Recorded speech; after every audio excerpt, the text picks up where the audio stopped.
जय समाजवाद। Music by Shyam Dubey. मुझे न हिंदू चाहिए न मुसलमान, मुझे न हिंदू चाहिए न मुसलमान, मुझे तो चाहिए बस एक इंसान, एक इंसान। आइले चुनाव मन मानी न करा, अखिलेश भैया के ध्यान तू धरा।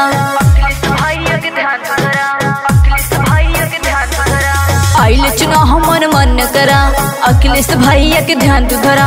बात न मन बा भैया तो पीछे पछतैबा हो, बात हमरा तो माना हो, साइकिल विजय करावा हो। देश आगे बढ़ावा हो, साइकिल बटन दबावा हो।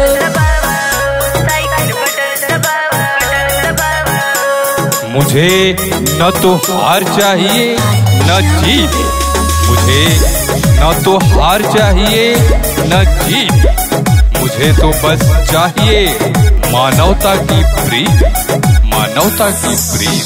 कि भागी बेरोजगारी, खत्म हुई महंगाई, कि घर घर शिक्षा आई, समझवाद जब आई।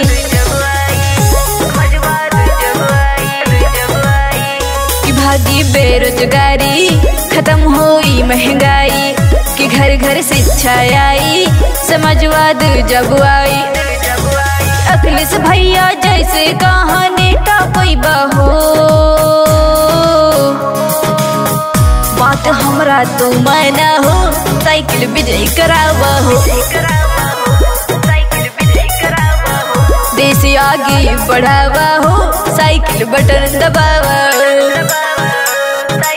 Music by Shyam Dubey.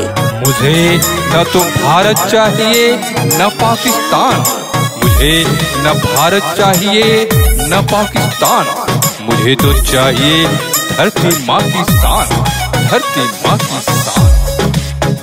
कि भ्रष्टाचार मिटाई, न्याय सबका के दिलाई, कि जनता खुशियाँ मनाई, सपा सत्ता में आई।